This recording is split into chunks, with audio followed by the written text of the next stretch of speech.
Welcome to Anastasia's Whisper. Tonight, we begin a journey that takes us to the edge of time itself, to a land where the river was worshipped like a god, where the wind carried the voices of priests, and where one man changed the course of history not with myths, but with stone, symbols, and a crown.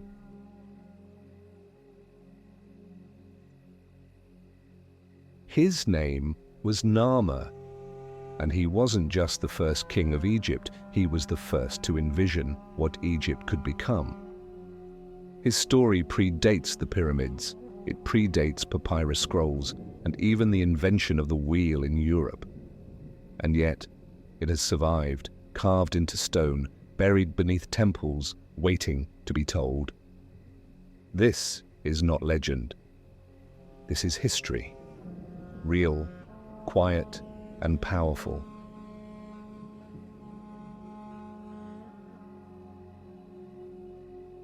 For ancient people, the Nile wasn't just a river. It was time, nourishment, death, and rebirth, all at once. Each year, like clockwork, the river flooded its banks, leaving behind rich black silt that turned desert into farmland. This rhythm gave the land its ancient name, Kemet, the Black Land. But before Egypt was Egypt, there were two lands. In the south, Upper Egypt, a narrow, dry strip of land hemmed in by cliffs, temples, and tombs carved into limestone. In the north, Lower Egypt, a watery delta teeming with life, where herons stalked through the reeds and papyrus grew taller than a man. The people of Upper Egypt wore the white crown and worshipped the vulture goddess Nekhbet, a symbol of fierce maternal protection. Lower Egypt wore the red crown, and they prayed to Wadjet, a cobra goddess whose image would later guard the foreheads of kings. Even their plants were different. Upper Egypt was symbolized by the lotus, which blooms only with the morning sun. Lower Egypt by the papyrus used to make boats, scrolls, and shields. And for centuries the two lands coexisted, sometimes as rivals, sometimes as trading neighbors, but never as one. Until a man named Narmer changed everything. He likely came from Thinis, near Abydos, a sacred city that would later become the burial place of Egypt's earliest kings. We know little about his personal life. No statue survives, no written biography. But we do know this. He rose to power in the south, and he had ambition unlike any before him.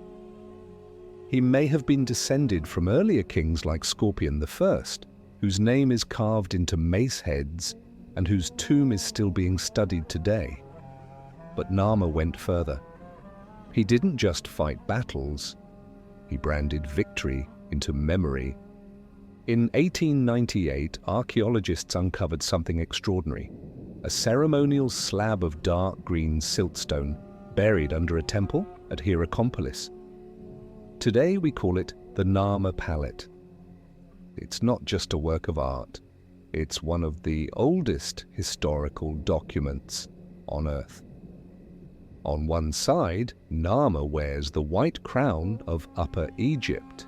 He holds a mace above a kneeling enemy, poised to strike, a pose that would become standard in Egyptian royal iconography for 3,000 years. Behind him stands his servant, barefoot, holding the king's sandals.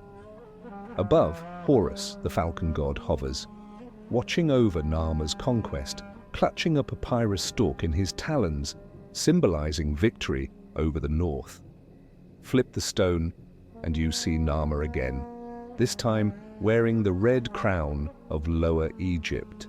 He marches in procession, inspecting the bodies of his fallen enemies. Between the two scenes, two fantastical animals are being held by handlers. They are serpopards, mythological beasts found in both Mesopotamian and Egyptian art, and here they symbolize unity. Narmer had done something revolutionary. He didn't just conquer his enemies, he created a nation.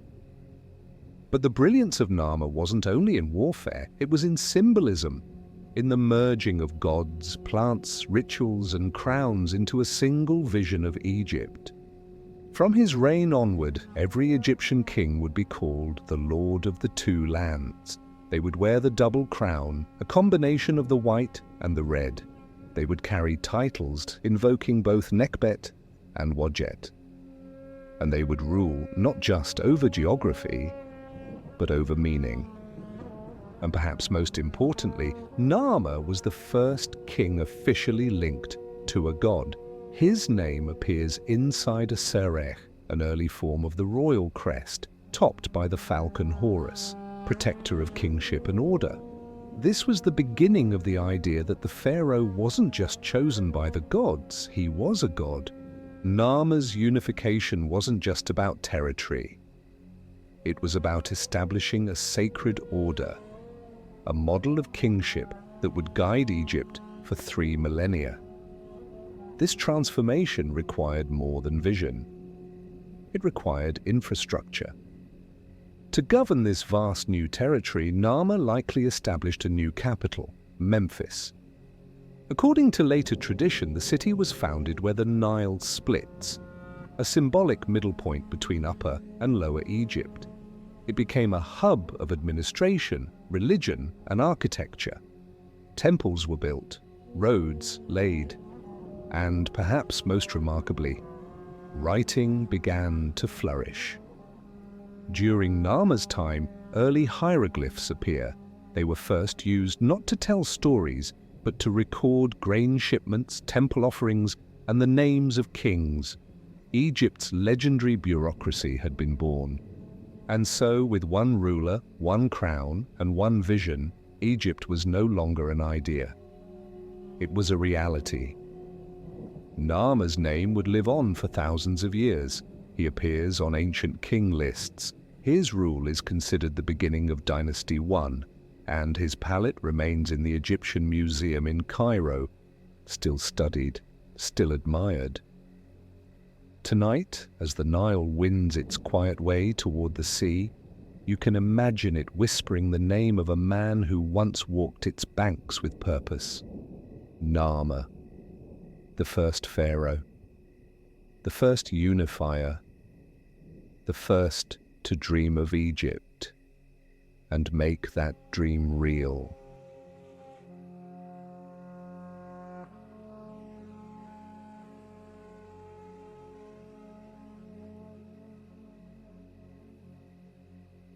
As Narmer unified the two lands, he did more than link north to south. He laid the foundation for something that had never existed before, a central state that blended politics with religion, agriculture with astronomy, stone with spirit. But what did Egypt actually look like during Narmer's reign? There were no pyramids yet, no sphinxes, no golden tombs, no sprawling courts of painted stone. Egypt was still young, a landscape of clustered villages, adobe palaces, reed boats drifting slowly along the Nile, and yet the blueprint for greatness was already there. Let's begin with the temples. In Narmer's time, temples were small, built of mud brick, wood, and river reeds, but they were powerful places playing many roles beyond religion. They functioned as community storehouses, economic centers, and political offices. Priests were more than spiritual leaders. They managed land, recorded offerings, oversaw harvests, and paid laborers. They were among the few who could write, the first keepers of Egypt's memory. From these early sanctuaries, the first signs of hieroglyphic writing began to appear. Hieroglyphs during Narmer's reign weren't yet full sentences or stories. They were short inscriptions, sharp, practical, administrative.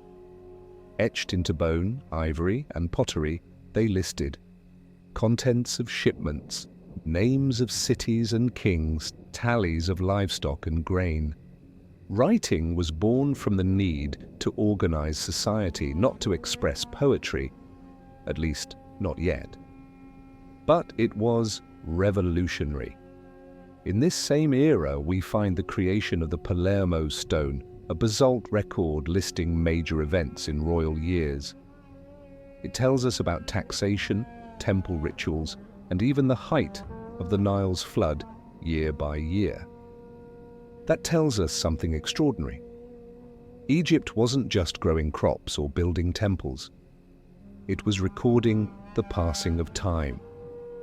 It was becoming aware of itself. The Nile was at the center of all of it. It governed the rhythm of life. Each year, without fail, the river would rise, swollen by rains in the Ethiopian highlands. This flooding turned dry land into black, fertile soil. The Egyptians developed a 3-season calendar that mirrored this cycle. First came Akhet, the inundation, when the river flooded its banks and farming paused. Next was Pere, the growing season, when seeds were planted and carefully tended. And finally, Shemu, the harvest, when grain was cut, stored, and measured by scribes. These weren't just agricultural terms, they were sacred seasons, tied to the favor of the gods and the pharaoh's ability to maintain the principle of universal balance. If the flood was too high or too low, it wasn't just a natural problem. It was seen as a sign that the king had faltered in his cosmic duties. So Narmer, like every pharaoh after him, wasn't just a king. He was the guarantor of divine balance. Meanwhile, Egypt's connections with the wider world were already forming. Even in this early period, Egypt was a trading nation. From the south, goods arrived from Nubia, gold, ivory, ebony, and exotic animal skins. To the east, the mysterious land of Punt supplied incense, frankincense, myrrh, and living baboons. From the north, ships sailed to Byblos in modern-day Lebanon, bringing back precious cedar wood needed to build boats and temples. And, incredibly, lapis lazuli, a vivid blue stone prized for jewelry and inlays, was imported all the way from Afghanistan, over 3,000 kilometers away. Egypt wasn't isolated, it was already part of a global trading network linked by rivers, sea routes, and caravans. And Narmer's new kingdom, united and organized, became a hub for this ancient commerce. But trade alone could not hold a kingdom together. What truly unified Egypt was ritual. We know that early kings like Narmer likely performed ceremonies that reinforced their divine role, rituals that tied them to the land and sky. One of the most significant was the Sed festival, a ritual of renewal where the king would symbolically die and be reborn, reaffirming his strength to rule for another cycle. There were also foundation rituals performed when establishing cities and temples. The king would dig the first trench, drive the first stakes, echoing the myth of creation itself. Offerings to the gods were also central. Bread, beer, incense, and flowers were presented in silence. Temples became theaters of precision, every movement, gesture, and word carefully prescribed. Through these acts, the pharaoh maintained cosmic harmony, and Narmer understood something else that would shape all future dynasties, the power of imagery.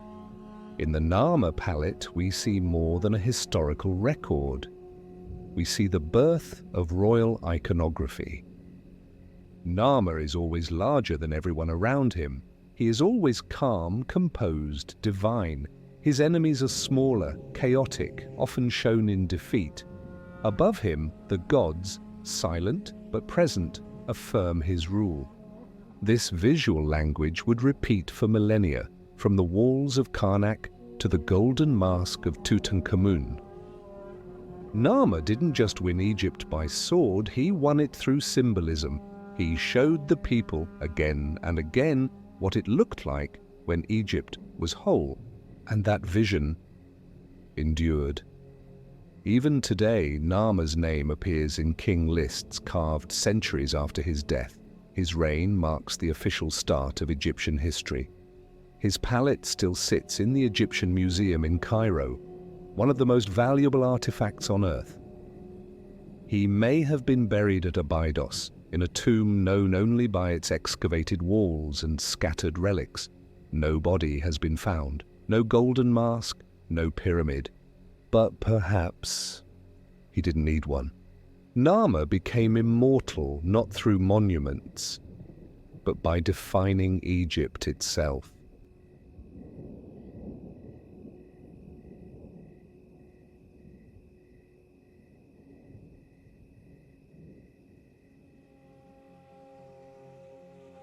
As the last years of Narmer's reign passed under the quiet gaze of the stars, Egypt remained whole. For the first time in its long, scattered past, the two lands had become one. The fields of the north and the cliffs of the south were now tied together by one river, one ruler, and one dream of unity. Temples kept their rituals. Scribes marked the seasons. The Nile flooded and receded in its eternal rhythm. Egypt was changing, not in sudden bursts, but in steady pulses like the heartbeat of the earth itself. And the man who had made this possible faded into history, not in thunder or glory, but in silence. A silence carried on wind and water, wrapped in the hush of stone tombs and temple courtyards. But Narmer's work was far from over. Though his body would one day rest beneath the sand, his ideas, the structures he set in motion, would echo across the centuries. This is the story of how the role of king became more than leadership. It became eternity. Narmer's legacy was inherited by the king who followed him, a ruler known to us as Hor-Aha. Some believe Hor-Aha was Narmer's son. Others think the names might refer to the same man at different points in his life. Egyptian rulers, after all, held multiple names, each tied to divine roles, ancestral memory, or cosmic principles. Regardless of the identity, what matters is what came next. The vision Narmer began was expanded, refined, and made enduring. From the capital at Memphis, power began to crystallize. The government became a living structure, not just a court of advisors, but a full administration. Scribes recorded offerings, priests managed temple lands, overseers organized farming regions. For the first time, the king's reach extended across every stretch of Egypt, even into regions he might never have walked himself. Under Hor-Aha and the rulers who followed, kings like Jer and Den, Egypt transformed into a true state. Officials were sent to manage regions far from the royal palace. They enforced laws, organized harvests, and collected taxes in grain and livestock. And at the top of this carefully arranged order sat the pharaoh, no longer a war leader or tribal chief, but a presence that touched every corner of Egyptian life. This wasn't simply political expansion.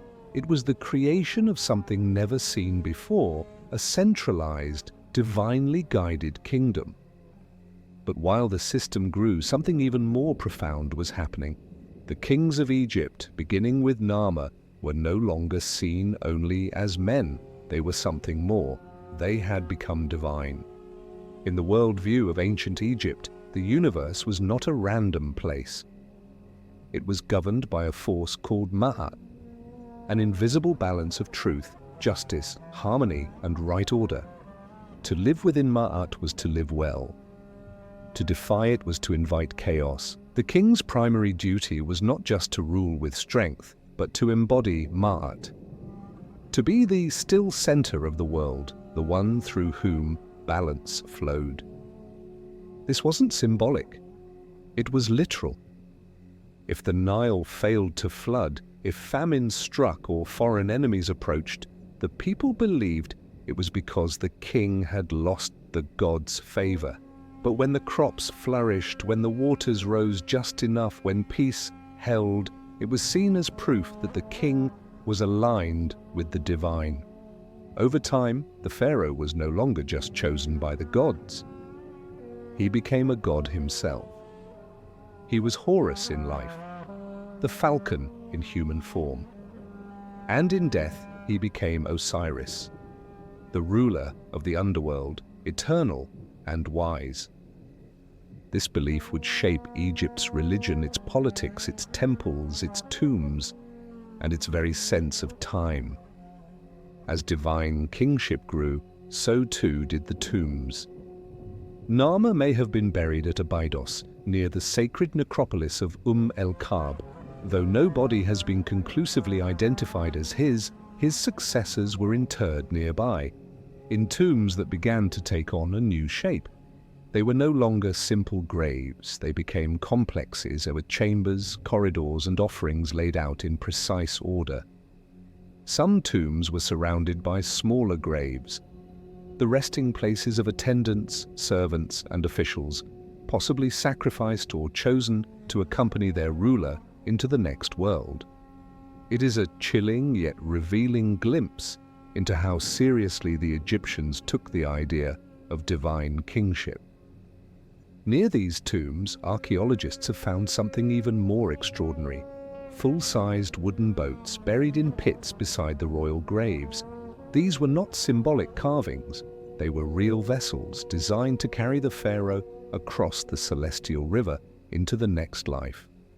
To the Egyptians, death was not the end. It was a passage, a journey through the stars, guided by rituals, texts, and the will of the gods, and the king would lead the way. These ideas of divinity, of death, of the eternal king, didn't remain still. They grew. They laid the spiritual and architectural foundations for what would soon emerge: the Pyramid Age. From the modest tombs of Narmer's dynasty rose mastabas, flat-roofed structures with underground burial chambers. These evolved into stepped designs, then into angled forms, and eventually into the soaring pyramids that would define ancient Egypt. The step pyramid of Djoser, designed by the architect Imhotep, was only a few generations away. But without Narmer, none of it would have happened. It was he who first merged Upper and Lower Egypt, he who stood beneath the wings of Horus, wearing two crowns as one, he who transformed kingship from a matter of birth into a cosmic role. Narmer didn't just rule Egypt, he gave it shape, he gave it meaning. He transformed a collection of rival villages into a single kingdom, and transformed a man into something eternal. And so the dream of the two lands became more than a dream. It became a story that would echo through pyramids, scrolls, temples, and tombs. A story told by the light of oil lamps, recited by priests, painted on walls. A story that carried the name of a man, a name carved in slate, remembered in silence, carried on the river like a whisper: Narmer. The one who walked before time was counted. The one who ruled before the stars were charted. The one who, by joining north and south, earth and sky, became the first pharaoh.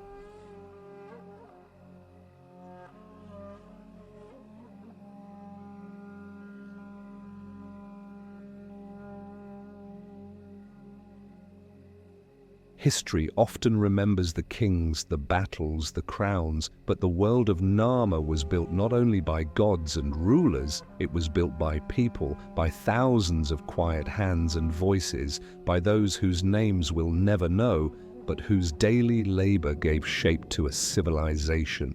So tonight, we leave the palace behind and walk along the riverbanks and narrow village paths to meet the real Egypt of Narmer's time.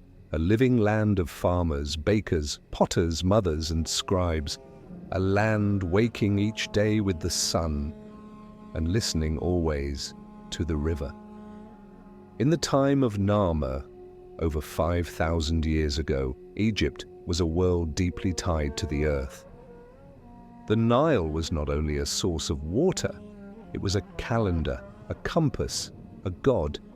Every year the river would flood its banks, covering the fields in dark, rich silt.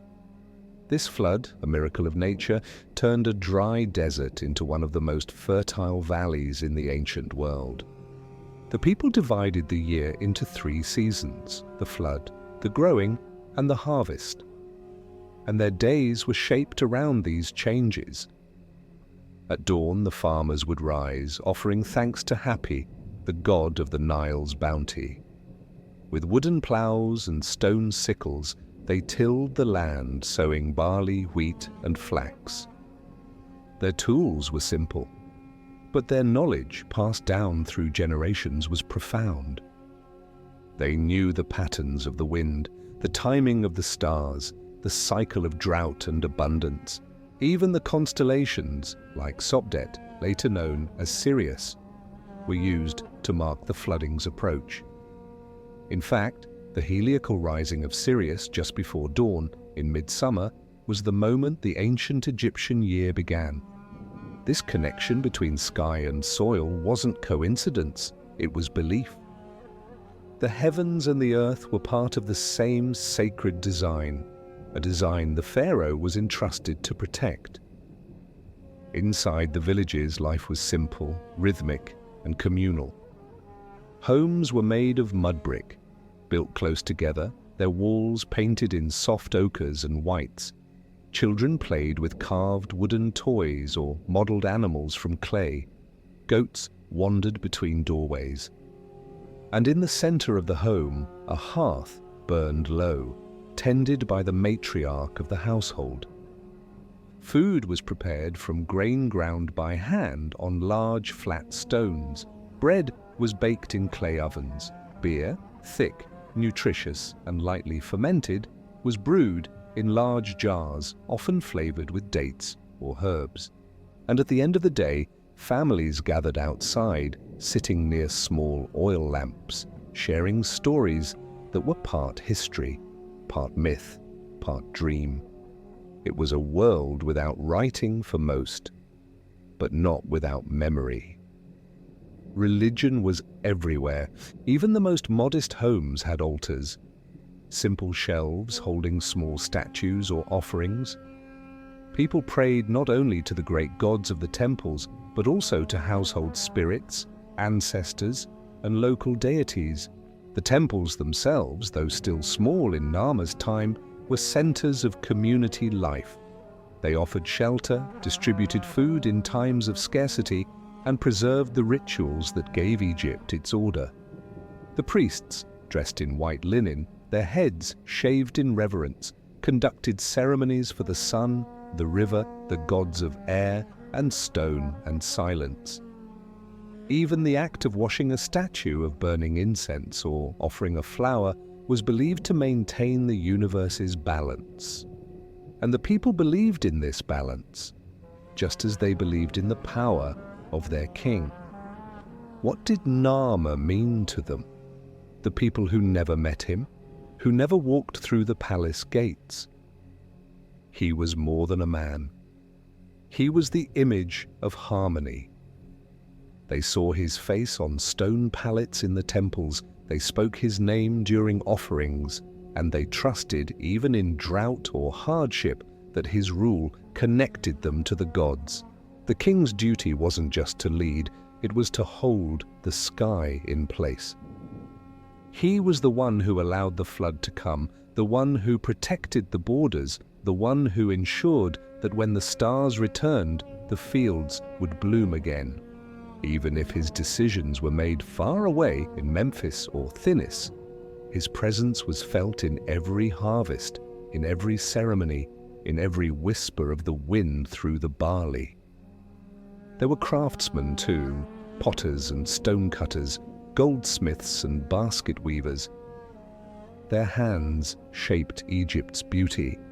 A man in a workshop carved amulets of turquoise and bone. Another smoothed pottery by firelight, painting symbols he might not have read, but understood. There were scribes taught to shape the sacred symbols of language. Their reed brushes dipped in soot and ochre, their eyes trained to see the world not in images, but in signs.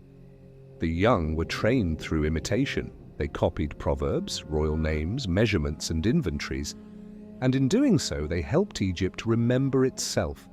So much of what we now call ancient Egypt, the pyramids, the scrolls, the dynasties, was built on the quiet, patient work of people like this. The woman who baked the bread that fed the priest, the boy who carried water to the scribe, the girl who wove linen for a ritual robe, the farmer who blessed the rising river. This was Narmer's Egypt, not just a kingdom, but a world of living breath and sacred dust. And though their names are lost to time, their lives endure in the shape of history.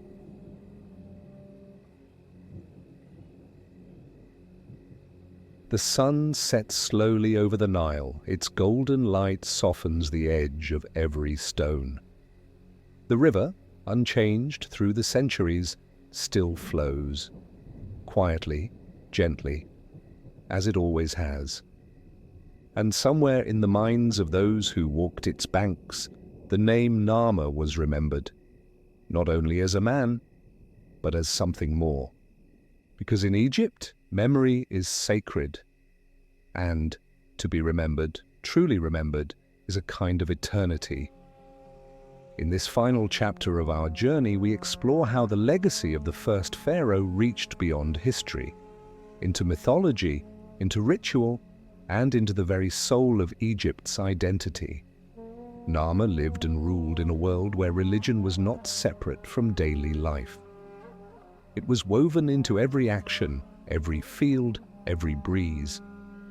The Egyptians did not tell stories to entertain, they told them to explain the structure of reality. And over time a story began to take shape, a myth that, like the Nile itself, would wind its way through every dynasty to come. It was the story of Osiris, the first king, the just ruler, the god of the afterlife. Osiris ruled wisely and brought peace to the land, but he was betrayed by his brother Seth, torn apart and scattered. His wife Isis found him, restored him, and their son Horus avenged his death. Together this divine family formed the foundation of Egypt's religion. And though Osiris is often told as a god, many believe that his story may have been inspired by the memory of a real king, perhaps even Narmer himself. The idea of a ruler who brought order, who died and was buried in the sacred earth of Abydos, who lived on in the stars and in ceremony, this echoes the legacy of the first pharaoh. And as centuries passed, Narmer was no longer just the man who united Egypt. He became a model, a symbol, the one who showed that kingship was divine order made flesh. In the mortuary temples and sacred texts of later dynasties, the memory of the first kings was kept alive. The Abydos king list, carved on the walls of the temple of Seti the Bait, traces the lineage of rulers back to Narmer. Not to embellish history, but to anchor it. To the Egyptians, knowing your beginning meant knowing your purpose. And Narmer was the beginning of everything. In their eyes, time itself began with him.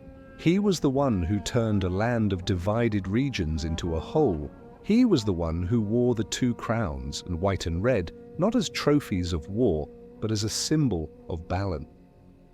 And he was the one who showed how a king could live beyond death. Because to the ancient Egyptians, death was not a finish line, it was a threshold. And memory was the light that guided you across. Through ritual, through offerings, through the recitation of names, a person could live forever. This is why tombs were filled with statues and carvings. Why scribes copied prayers onto papyrus scrolls. Why every ritual called the names of those who came before. To speak a name was to keep it alive. To forget a name was to let it vanish forever. But Narmer's name was never forgotten. From the slate palette discovered in Hierakonpolis, to the king lists of later temples, To modern museum halls, his name is still known. Still spoken, still etched into stone and story, and his flame didn't fade, it spread. It burned in the heart of Djoser, builder of the first pyramid. It rose with Sneferu, Khufu, and the pyramids of Giza. It gleamed in the golden mask of Tutankhamun. It stood tall in the statues of Ramses II, carved into rock. Each of these rulers traced their legitimacy back to the first unifier, not by coincidence, but by design. Because Narmer didn't just rule Egypt, he created it.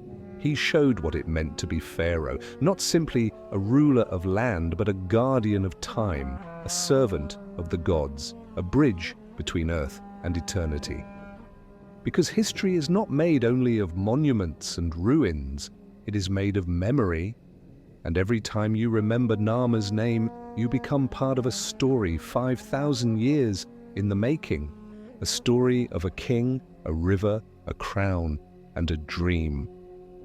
A dream so powerful, it still breathes beneath the sand, still whispers through the reeds, still stirs beneath the stars. So rest now, dear listener. Let the hush of the Nile carry you gently to sleep.